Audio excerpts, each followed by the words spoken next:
오늘 함께 살펴볼 성경은 지난 주일에 이어지는 마태복음 5장 4절입니다. 팔복의 가르침 중 두 번째 부분인 마태복음 5장 4절을 펼쳐주시기 바랍니다.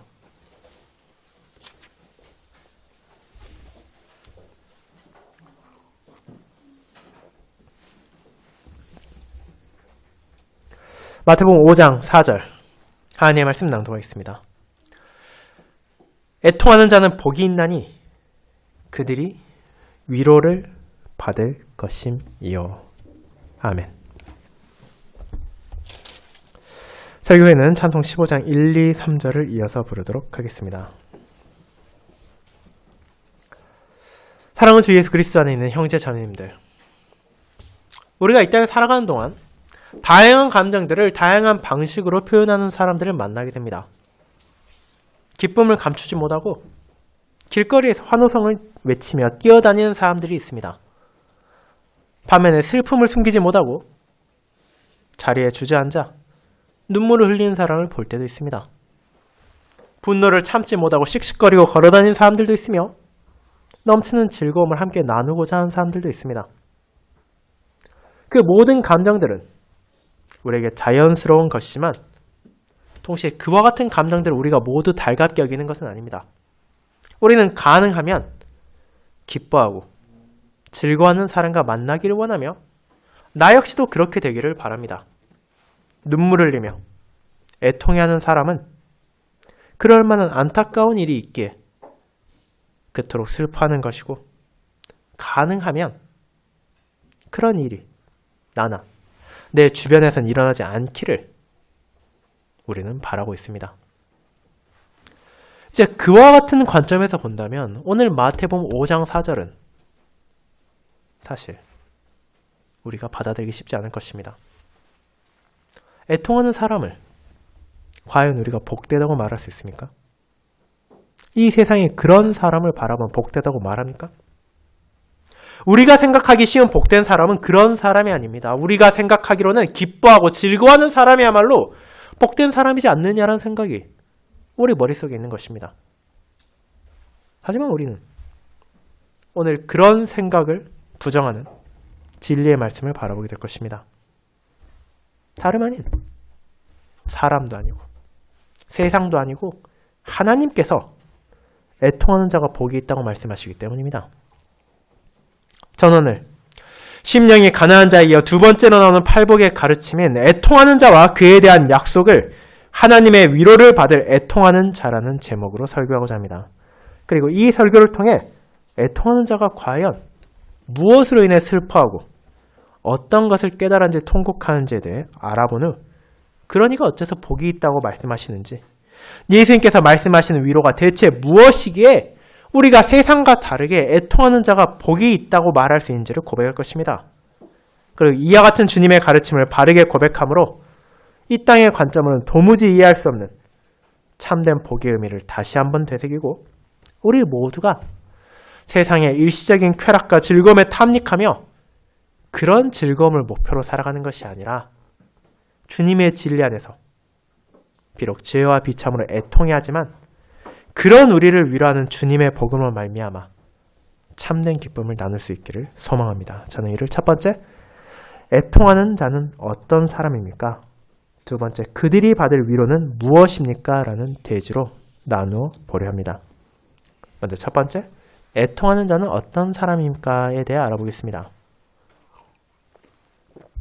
형제자매 여러분, 우리는 앞선 주일부터 산상순 혹은 팔복이라는 이름으로 잘 알려진 마태복음 5장에 나오는 주님의 가르침을 살펴보고 있습니다. 그런데 이 부분이 유명한 것과는 별개로 오늘날의 신자들에게 잘 받아들여지고 있는 것 같지는 않습니다. 여러분은 정말로 교회에서 혹은 동료 신자들이 이와 같은 복된 자의 모습을 구하라는 말을 들어본 적 있습니까? 오히려 그 반대이지 않습니까? 7, 80년대 한국 교회를 휩쓸었고 아직도 영향을 주고 있는 소위 말하는 삼중축복, 영혼이 잘 되고 범사가 잘 되고 육체도 잘 될 것이란 가르침의 영향이 남아있지 않습니까? 교회의 헌금을 열심히 내고 교회 활동에 참여를 잘하고 헌신과 봉사를 성실하게 한다면 그 모든 유익을 이 땅에서 충분히 누릴 것이라고 주장하는 교회가 지금도 적지 않습니다. 그런데 왜 그렇습니까? 결국 우리가 원하고 우리가 듣고 싶어하는 가르침이 그런 것이기 때문입니다. 우리는 한편에서는 하나님을 믿고 그분을 의지하고 싶어 하지만 다른 한편에서는 이 세상의 방식을 버리고 싶지 않고 이 땅에서의 유익도 누리고 싶어 합니다. 그런 사람들의 소망을 반영한 것이 그와 같은 엇나간 가르침으로 나타난 것입니다. 하지만 주님의 말씀은 그와 다릅니다. 물론 성경에서도 세상이 말하는 복을 누리는 성도들이 나타나는 것도 사실입니다. 하지만 그것은 그들이 가진 복의 본질이 아닙니다. 하나님 앞에서 참된 복은 그런 물질적인 혹은 감정적인 만족이 아니며 무언가의 결과로 찾아오는 것이 아니기 때문입니다. 참으로 복된 자란 그의 삶의 방식, 모든 선의 원천이신 하나님과 동행하며 그분과의 바른 관계 안에서 살아가는 것이기 때문입니다. 그런 사람이야말로 참된 복을 누리고 있다는 것을 하나님께서는 자신의 말씀에서 계속해서 알려주시며 마태복음 5장은 그렇게 예수님께서 새로운 가르침을 갑자기 알려주는 것이 아니라 이미 구약 성경에서 계속해서 전해졌고 이어질 신약 성경에서 나타나는 하늘 아버지의 뜻, 과연 어떤 사람이 복된 사람인가를 제자들을 향해 정리하여 알려주시는 것뿐입니다. 그와 같은 복된 자의 첫 번째 모습이 무엇이었습니까? 이는 심령이 가난한 자였습니다. 과거에도 그리고 지금도 가난함을 좋아하는 사람은 없습니다. 가난하다는 것은 내게 필요한 혹은 내게 유익한 무언가가 결핍되어 있다는 것이며 그것을 채우기 위해서는 타인의 도움을 받아야 한다는 것이기 때문입니다. 그런 가난을 누가 달갑게 여기겠습니까? 하지만 예수님께서는 오히려 그런 자야말로 복되다고 말하시며 가르침을 시작하십니다. 그 이유가 무엇입니까? 그분께서 말씀하신 복된 자란 우리가 일반적으로 생각하기 쉬운 그저 물질적으로 가난한 자가 아니라 심령이 가난한 자라는 점을 주목해야 합니다. 심령이 가난하다는 것은 무슨 의미였습니까? 자신이 어떤 상황에 처해 있다더라도 결국 나의 영적인 필요가 필요하다는 것을 알고 있는 사람이며 그런 영의 필요가 충족되지 않는다면 세상에 아무리 많은 부귀영화를 누린다 하더라도 그것이 아무 의미도 없다는 것을 안다는 것입니다. 그렇게 자신의 심령의 가난함을 인정할 때에만 자신의 부족함과 결핍을 직시할 때에만 비로소 그와 같은 사람들은 자기의 필요를 채워줄 수 있는 분께 나아가게 되며 그분께 간구할 수 있게 됩니다. 그렇게 예수님께서는 스스로 온전하다 생각하는 사람이 아니라 그렇게 심령이 가난함을 자각한 자야말로 참으로 복된 자라고 알려주시는 것입니다. 그렇다면 어째서 그들이 복됩니까? 그 이유는 그들이 단순히 자신의 부족함을 깨달았다는 것에서 멈추지 않고 그렇게 부족을 인정하고 하나님께 나아가는 자에게 그분이 귀를 기울이시고 돌보실 것이기 때문입니다.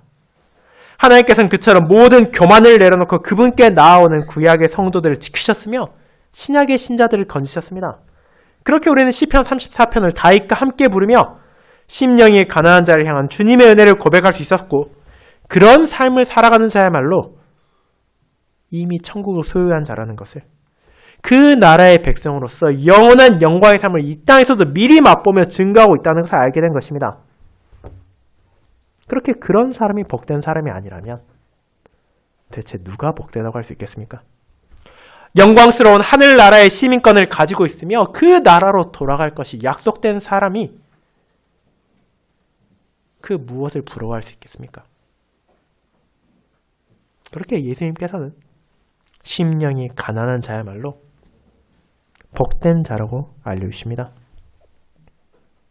너희가 그런 삶을 피해야 할 것이 아니라 오히려 그와 같은 자세로 하나님을 전적으로 의지하며 신뢰해야 한다는 것을 가르치시는 것입니다. 왜냐하면 천국이 그런 사람들의 것이기 때문입니다. 그에 이어지는 오늘 본문인 4절은 복된 자, 천국을 소유한 사람의 또 다른 측면을 알려줍니다. 이는 다음과 같습니다. 애통하는 자는 복이 있나니 그들이 위로를 받을 것이며. 이 또한 우리가 쉽게 이해할 수 없는 말씀입니다. 잘 생각해 보시기 바랍니다. 우리가 생각하는 애통하는 사람은 어떤 사람들입니까? 눈물을 참지 못하고 통곡하는 사람을 여러분은 어디에서 볼 수 있습니까? 대표적으로 여러분이 장례식장에 가면 이런 사람들을 많이 만날 수 있을 것입니다. 사랑하는 사람을 잃어버린 가족들과 또 그의 지인들이 자신들이 느끼는 안타까움을 그렇게 표현하기 때문입니다. 어쩌면 여러분 중에서도 많은 사람들이 그와 같은 애통을 경험한 적도 있을 것입니다. 물론 그것은 하나의 대표적인 사례일 뿐 그 외에도 슬퍼하고 통곡하는 사람들은 많습니다. 꼭 죽음만이 아니더라도 이별을 경험하거나 혹은 상대방의 기대에 못 미치는 행동에 상처를 받았을 때 혹은 사업이나 일이 실패했을 때 자신의 계획이 망가졌을 때 눈물 흘리는 사람도 있을 것입니다. 그리고 세상은 그와 같은 모든 사람들을 향해 저 사람은 지금 애통해하고 있다고 애통하는 자라고 인정할 것입니다. 그런데 그것이 예수님께서 지금 말하고 계시는 애통하는 자입니까? 물론 그렇지 않습니다. 앞선 3절에 나왔던 가난한 자가 일반적인 세상의 기준으로 가난한 자가 아니라 심령이 가난한 자였던 것처럼 애통하는 자 역시 어떤 의미에서는 우리가 생각하는 일반적인 애통하는 자와 비슷한 면이 있지만 본질에 있어서는 사실 큰 차이가 있기 때문입니다. 여기에 사용된 표현은 슬픔이나 애도를 뜻하는 펜소스라는 그리스어에서 파생된 것입니다. 그리고 이는 실제적으로 여러 상황에서 쓰일 수 있는 표현이었습니다. 이것은 앞서 예로 든 개인적인 아픔이나 상처를 드러낼 때도 쓸 수 있지만 자신이 속한 나라가 전쟁에서 패배했거나 자신이 살고 있는 지역에 큰 재난이 임했을 때 공동체적으로 드러내는 감정을 묘사할 때도 사용됩니다. 이것은 그저 가볍게 넘어갈 수 있는 슬픔이 아니라 매우 깊고 강렬한 고통의 반로입니다. 그렇다면 문맥을 살펴보면 지금 주님께서 가리키시는 대상이 어떤 사람인지를 생각해 보도록 합시다.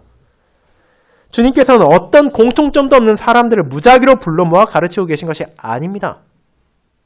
그분께서는 4장 마지막에 나왔듯이 자신을 따른 수많은 무리들 중에서도 특별히 제자들을 지목하여 그들에게 1차적인 가르침을 주고 계십니다. 예수님을 믿고 그분을 따르며 그분의 진리에 따라 헌신하는 이들이 애통해야 한다면 그 애통은 어떤 상황이라고 생각하십니까? 특별히 그 사람들이 이미 앞서 나온 심령이 가난한 자라는 것을 고려한다면 어떻습니까?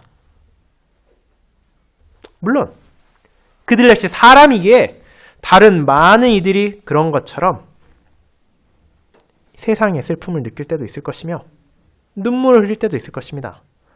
전도서 7장 2절에서 초상집에 가는 것이 잔치집에 가는 것보다 나으니 모든 사람의 끝이 이와 같이 됨이라. 산 자는 이것을 그의 마음에 둘지어다라고 말하는 것처럼 그런 슬픔 가운데 배울 수 있는 것도 존재할 것입니다. 하지만 그런 일반적인 관념에서의 애통은 순간순간의 상황에 지배되는 것입니다. 무언가 애통할 만한 일이 있지 않는다면 자신의 지인들도 다 건강하고 행복하며 자신의 일이 다 순탄하게 잘 풀린다면 그런 상황에서 애통하는 사람이 대체 어디 있겠습니까? 그렇게 주님의 말씀을 이해하기 위해서는 하나님과 동행하는 복된 자들이 언제나 가지고 있는 슬픔, 그리고 사실은 우리도 느껴야 하는 괴로움이 무엇인지를 직시해야 합니다. 그리고 그 답은 심령의 가난한 자와 연결되어 있습니다. 우리가 느껴야 하는 애통은, 하나님과 함께하는 복된 자들이 느끼는 애통은 바로 죄와 비참으로 인한 것입니다. 그것은 상황에 지배되는 애통이 아닙니다. 하루는 슬퍼하지만 다음 날이 되면 극복할 수 있는 계열의 고통이 아닙니다. 심령이 가난한 자, 자신이 영적으로 무력하고 하나님의 은혜가 절실히 필요하다는 걸 아는 사람들은 이 땅에서 살아가는 동안 애통하는 감정을 결코 놓쳐볼 수 없습니다. 왜냐하면 자신의 죄가 얼마나 무거운지를 알고 있고 그 죄로 인한 비참이 얼마나 끔찍한지를 매일의 삶에서 바라보기 때문입니다. 이를 모르는 사람들은 아무렇지도 않게 하루하루를 살아갑니다. 쾌락을 즐기고 오늘도 괜찮았으니 내일도 아무 문제 없을 것이라고 여깁니다. 하지만 신자는 그와 같은 삶을 살아갈 수 없습니다. 그러한 이 땅의 즐거움이 아무리 좋아 보이고 편안해 보여도 결국 일시적이라는 것을 알고 있기 때문입니다. 모든 사람은 죄인이고 그 죄에 대한 해결이 없는 한 영원한 심판을 받아야 하기 때문입니다. 그렇습니다. 지금 예수님께서 말씀하시는 신자의 애통은 자신의 죄로 인한 것입니다. 여러분은 이에 대해 주님께서 주신 비유, 오늘 누가복음 18장에서 읽은 바리새인과 세리의 비유를 떠올려 볼 수 있습니다. 이 비유는 심령이 가난한 자와 애통하는 자 모두 연관이 되어 있습니다. 거기에서 우리는 두 종류의 사람을 바라봅니다. 한 명은 바리새인이고 한 명은 세리입니다. 당시 이 두 종류의 사람은 천차만별의 대우를 받고 있었습니다. 누가 보아도 바리새인은 의롭다 여기며 존중받고 명예를 가지고 있었으며 세리는 사람들이 손가락질하는 죄인이었습니다. 그들의 사회적인 신분이 달랐고 주변에서 받는 취급도 비교할 수 없을 정도였습니다. 그럼 그렇게 훌륭한 바리새인은 어떻게 기도합니까? 하나님 앞에 자신을 전혀 낮추지 않고 기도하면서도 전혀 애통해하지 않았습니다. 그는 자기의 의로움을 자랑하고 하나님 앞에서 자신의 공로를 나타내기에 급급했을 뿐입니다. 왜? 자신이 아무 부족함도 없다 생각했고 심령이 풍족했으며 애통할 일도 전혀 느끼지 않았기 때문입니다. 그와 반대로 사람의 멸시를 받는 세리는 어떠했습니까? 그는 감히 눈을 들어 하늘을 바라볼 생각조차 하지 못했습니다. 자신이 하나님께 무언가를 요구할 자격도 없고 하나님 앞에 내세울 수 있는 아무 공로도 없다는 것을 알았기 때문입니다. 그렇게 그는 이스라엘들이 애통을 표현할 때 가장 많이 보이는 가슴을 치며 하나님 앞에 기도했을 뿐입니다. 그저 자신을 불쌍히 여겨주시기를 간구했을 뿐입니다. 그는 심령이 가난한 자였고 애통하는 자였습니다. 그리고 예수님께서 이 비유에 나타난 두 사람에게 어떤 평가를 내리십니까? 저 바리새인이 아니라 세리가 의롭다함을 받고 자신의 집으로 돌아갔다고 말씀하십니다.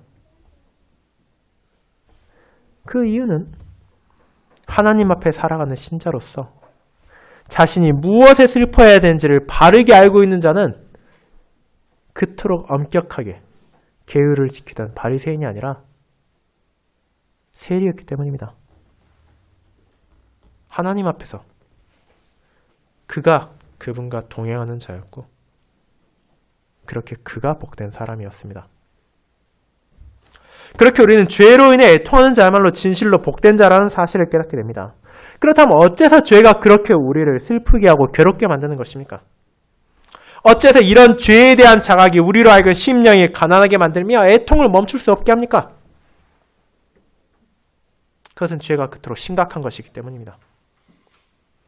우리의 죄는 결국 가벼운 것이 아닙니다. 사소한 것이 아닙니다. 우리가 언제라도 범할 수 있지만 또 돌이킬 수 있고 회복할 수 있는 것이 아닙니다. 아담과 하와가 범했으며 우리가 그들과 함께했고 또한 지금도 계속하고 있는 그 죄는 언제나 가장 거룩하고 가장 높으신 하나님을 향한 반역이고 한없는 사랑을 베풀고 계시는 하늘 아버지를 향한 패륜이며 지혜와 능력이 무한하신 하나님을 모욕하는 어리석음 그 자체입니다.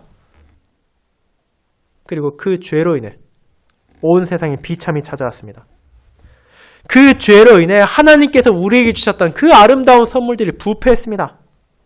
그 죄로 인해 사람만이 아니라 모든 피조물들이 신음하게 되었습니다. 그리고 그 죄로 인해 심판이 필요하게 되었습니다. 그와 같은 죄의 무거움을, 죄의 심각함을 알게 되었다면 어떻게 거기에 대해 슬퍼하지 않을 수 있겠습니까? 안타까워하지 않을 수 있겠습니까? 그것이 바로 나의 죄이며 내가 치러야 할 값이고 나의 죄의 결과인데 어떻게 아무렇지도 않게 살아갈 수 있겠습니까? 그렇게 예수님께서는 그런 애통하는 자들에게 복이 있다고 말하십니다. 자신의 죄에서 눈을 감고 아무렇지도 않게 살아가는 사람들이 근심도 없고 걱정도 없으니 저런 사람들이 행복한 자라고 말하는 것이 아니라 자기 현실을 바르게 자각하고 자신의 죄성을 고백하는 자야말로 복된 자라고 말하시는 것입니다. 그리고 그 이유는 분명합니다. 스스로의 죄악을 깨닫지 못한다면 참된 복을 하나님과의 바른 관계 안에서 살아가는 삶을 누릴 수 없기 때문입니다. 그리고 이 사실은 구약과 신약 안에서 다양하게 나타납니다. 하나님의 말씀 안에서도 우리는 많은 사람들이 각각의 이유로 애통함을 느꼈다는 것을 분명하게 보게 됩니다. 시편 51편에 나오는 다윗과 같이 자신의 죄를 자각하고 상하고 통회하는 마음으로 주님께 나아가는 이들도 있었습니다. 유다와 이스라엘이 멸망할 때 그런 공동체의 파멸이 그들의 죄악 때문이었다는 사실을 깨닫고 옷을 찢고 눈물을 흘린 이들이 있었습니다. 하지만 세상과 동일한 방식으로 슬퍼한 이들도 있었습니다. 가인이 그러했고 에서가 그러했으며 사울이 그러했습니다.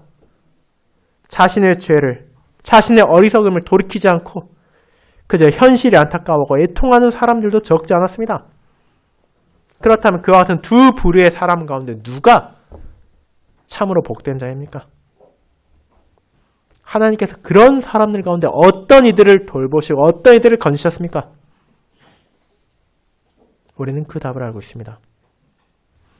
단순히 비참 그 자체로 인해 찾아온 고통으로 슬퍼하는 것이 아니라 그 모든 것의 원인은 자기 죄를 자각하고 하나님 앞에 스스로 낮춘 이들에게 주님께서는 귀를 기울이시고 그들을 건지셨습니다. 그렇기에 그와 같은 참된 애통함을 나타내는 사람은 저주받은 것이 아니라 오히려 복을 받은 것입니다. 그런 슬픔을 통해 그들은 하나님께서 자신과 동행한다는 사실을 깨닫게 되기 때문입니다. 사랑하는 자매 여러분, 그렇다면 우리는 어떻습니까?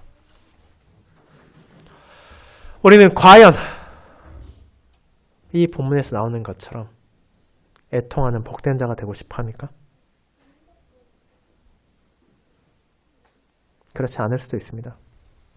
저와 여러분도 가능하다면 기쁘고 즐겁게 하루하루 살길 바라지 않겠습니까? 그것이 사람으로서 당연한 것이지 않습니까?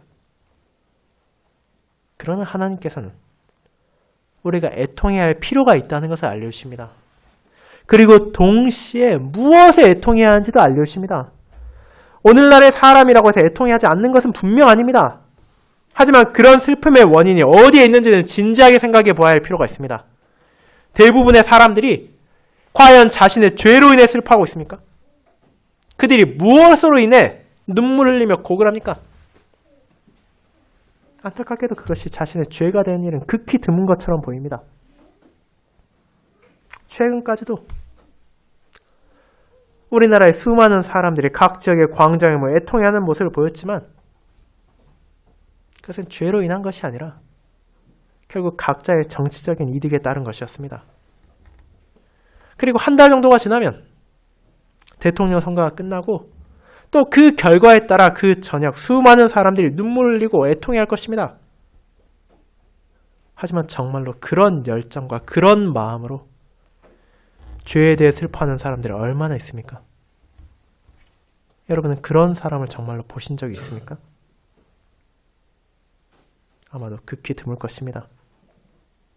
그리고 이것은 결코 가벼운 사안이 아닙니다. 이 시대에 교회를 다니고 하나님을 믿는다고 말하는 사람들이 여전히 적지 않음에도 불구하고 천국에 속한 자의 한 측면인 죄에 대한 애통함이 사라지고 있다는 것이기 때문입니다. 점점 더 교회는 죄에 대해 말하기를 꺼리고 있으며 성도들은 자신들의 죄를 마주하기를 피하고 있습니다.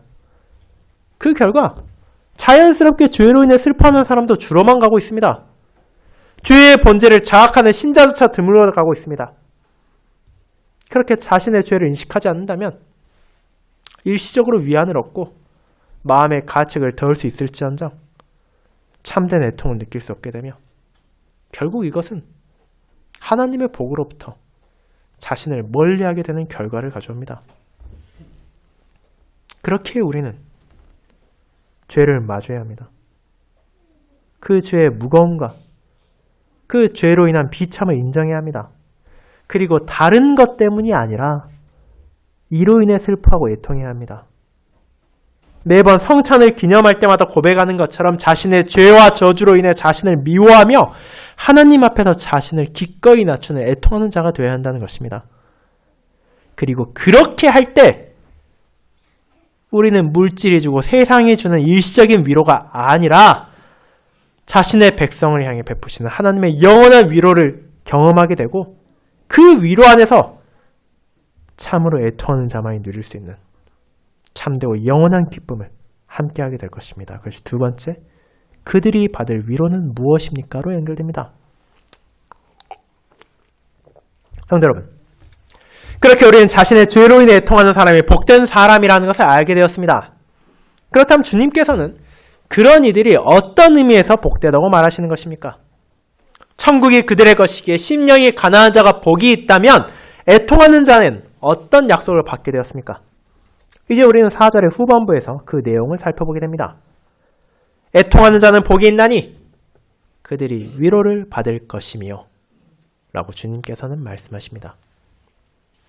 여기서 나오는 위로는 그저 말뿐인 위로가 아닙니다.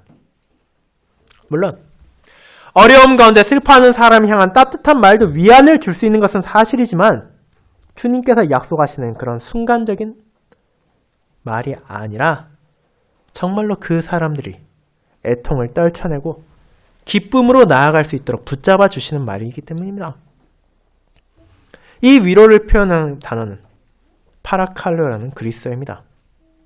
이는 위로하다라는 의미도 담고 있지만 동시에 격려하다 혹은 곁으로 부르다라는 뜻도 가지고 있습니다. 그렇게 이 단어의 의미를 생각해 본다면 힘들어하는 사람의 곁으로 가서 그와 함께하며 그를 위로하고 그에게 도움을 준다는 것입니다. 그렇다면 예수님께서 어떤 방식으로 애통하는 자들을 위로하십니까? 죄를 자각하여 슬퍼하는 자들에게 위로할 수 있는 방식은 다른 무언가가 아닙니다. 아무리 그들 곁에 하루 종일 있어주고 그들에게 맛있는 것을 먹여주고 편안한 쉴 자리를 준다 하더라도 결국 그 애통의 원인인 죄의 문제를 해결하지 않는다면 그들의 슬픔에서 건져낼 수 없을 것이기 때문입니다. 그런데 그런 이들에게 예수님께서는 위로를 약속하셨습니다. 그리고 그 위로는 예수님의 하늘 아버지께서 구약시대에 이미 자신의 언약 백성들에게 주신 것을 재확인시켜주는 것이었습니다. 여러분은 이사야 40장에서 이 내용을 볼 수 있습니다. 오늘 우리가 설교 후에 함께 부를 찬송 15장에 기반하고 있는 이 말씀은 이스라엘에게 무엇을 말합니까? 이사야 40장 1절은 다음과 같습니다. 너희의 하나님이 이르시되 너희는 위로하라. 내 백성을 위로하라. 이스라엘은 긴 포로 생활로 인해 고통받고 있었습니다. 그들은 자신들의 죄의 무거움을 자각하게 되었고 그로 인해 결국 무너지고 파괴되어 버린 언약 백성의 공동체에 슬퍼하고 있었습니다. 그런데 그런 이들에게 필요한 위로를 하나님께서 말씀하십니다. 주의 종들이 전할 위로의 본질이 이사야 40장 2절에 이렇게 나옵니다. 너희는 예루살렘의 마음에 닿도록 말하며 그것들에게 외치라. 그 노역의 때가 끝났고 그 죄악이 사함을 받았느니라. 그의 모든 죄로 말미암아 여호와의 손에서 벌을 배나 받았느니라 할지니라 하시니라. 이 위로는 두 가지 성격을 가지고 있습니다. 첫째로 그들이 가진 비참에서 건짐을 받을 것이며, 둘째로 그 비참의 원인이었던 죄에 대한 용서입니다. 이 두 가지가 함께하기에 언약 백성들을 향한 참된 위로가 선포될 수 있었습니다. 둘 중 하나라도 빠진다면 이 위로는 참될 수 없고 영원할 수 없습니다.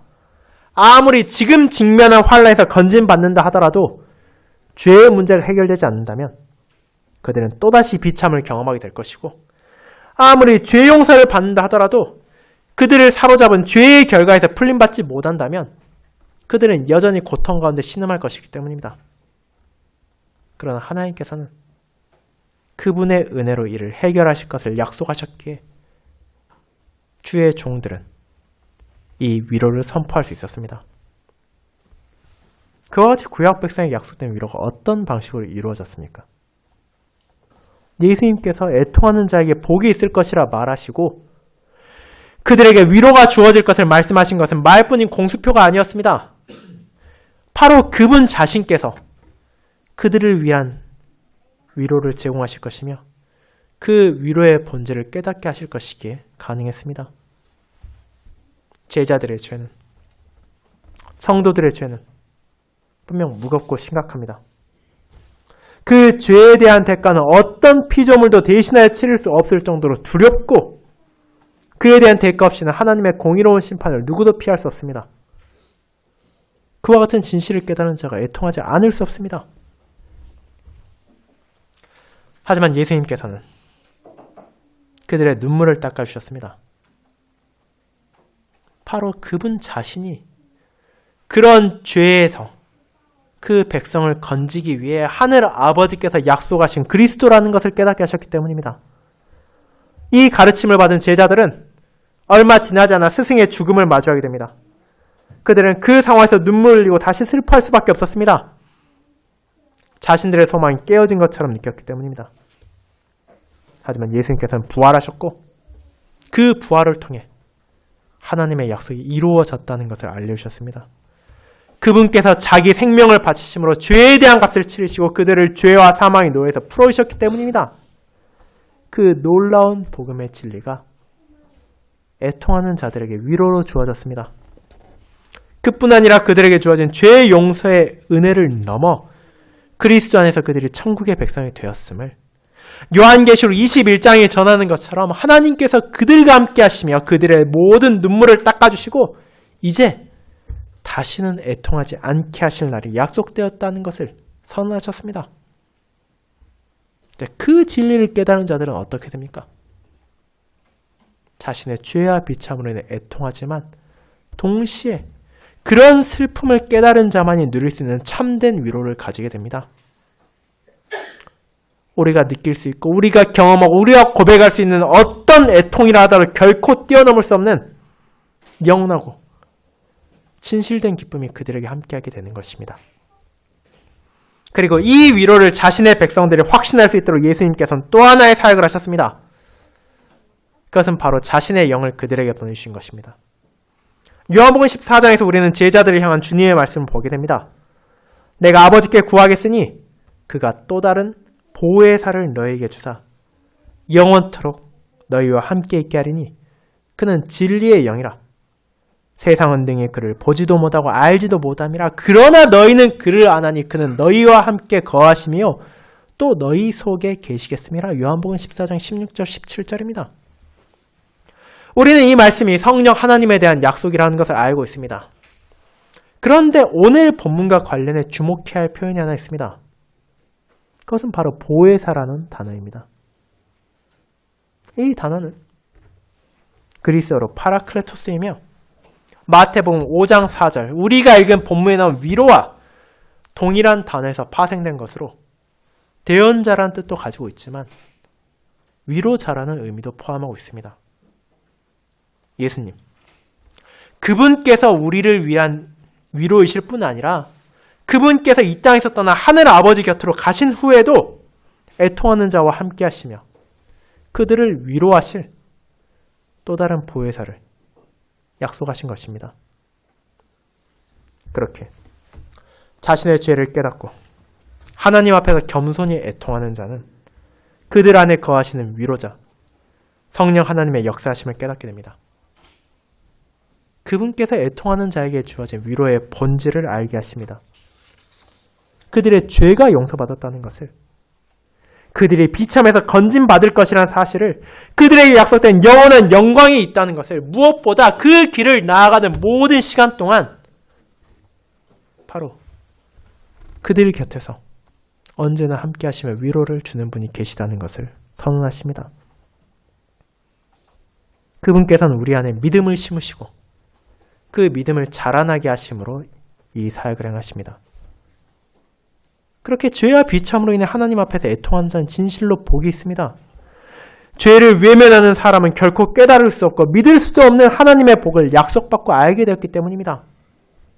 이 참된 위로가 그들을 슬픔에서 건지고 이 참된 위로가 그들을 기쁨으로 향하게 합니다. 오직 자신의 죄를 슬퍼하는 자만이 이 죄 용서의 복음을 온전히 받아들일 수 있게 됩니다. 사랑하는 성도 여러분, 그렇게 우리는 천국에 속한 자, 하나님과 동행하는 자, 그리고 의인의 또 다른 측면을 살펴보게 되었습니다. 복된 자는 이 세상에서 어떤 슬픔도 느끼지 않고 미소만 짓고 다니는 사람이 아닙니다. 오히려 그들은 세상이 외면하는 죄와 비참의 진실을 알기에 세상과 다른 방식으로 참되게 애통하는 사람들입니다. 하지만 그런 애통하는 자는 동시에 세상에 누구도 알 수 없는 위로를 가지고 있습니다. 그것은 하나님께서 그들에게 주시는 영원한 위로이며 바로 참된 위로입니다. 우리를 위해 성부 하나님께서 용서의 약속을 주셨습니다. 우리를 위해 성자 하나님께서 죄의 용서를 위한 온전한 희생제사를 바치셨습니다. 우리를 위해 성령 하나님께서 우리 안에 위로자로 거하시며 이 위로의 복음을 깨닫게 하십니다. 그와 같은 삼위 하나님의 은혜로운 사역이 바로 우리를 위로합니다. 나를 슬프게 한 죄가 용서받았다는 것을, 나를 괴롭게 하는 비참에서 건진받을 것이라는 사실을, 그리고 나를 기다리고 있는 영광의 나라, 더 이상 어떤 슬픔도 어떤 눈물도 없을 곳이 나를 위해 준비되었다는 것이 이 애통하는 자가 받는 복된 위로입니다. 그리고 그 약속은 저와 여러분에게도 주어졌습니다. 하나님께서 우리와 함께 하시며 우리를 자신의 나라의 백성으로 인정하시며 우리의 눈물을 닦아주시고 사망이 없고 애통하는 것이나 고가는 것이나 아픈 것도 전혀 없는 기쁨의 장소로 부르실 것입니다. 그 약속을 성령 하나님께서 죄로 인해 애통하는 자들의 마음에 붙들어 주십니다. 이 땅에 누구도 줄 수 없는 이 놀라운 위로를 기억하며 오늘의 말씀에 따라 살아가도록 합시다. 애통하는 자는 복이 있나니 그들이 위로를 받을 것이며, 이번 한 주 여러분의 삶에 어떤 비참과 슬픔이 찾아온다 하더라도 이 위로를 변하지 않고 흔들리지 않는 삼위 하나님의 은혜를 바라보시기 바랍니다. 하나님께서 전해주시는 이 놀라운 위로 안에서 참된 애통으로 하나님께 나아가는 복된 자의 모습이 이번 한 주에도 저와 여러분을 통해 이 세상에 드러날 수 있기를 소망합니다. 아멘.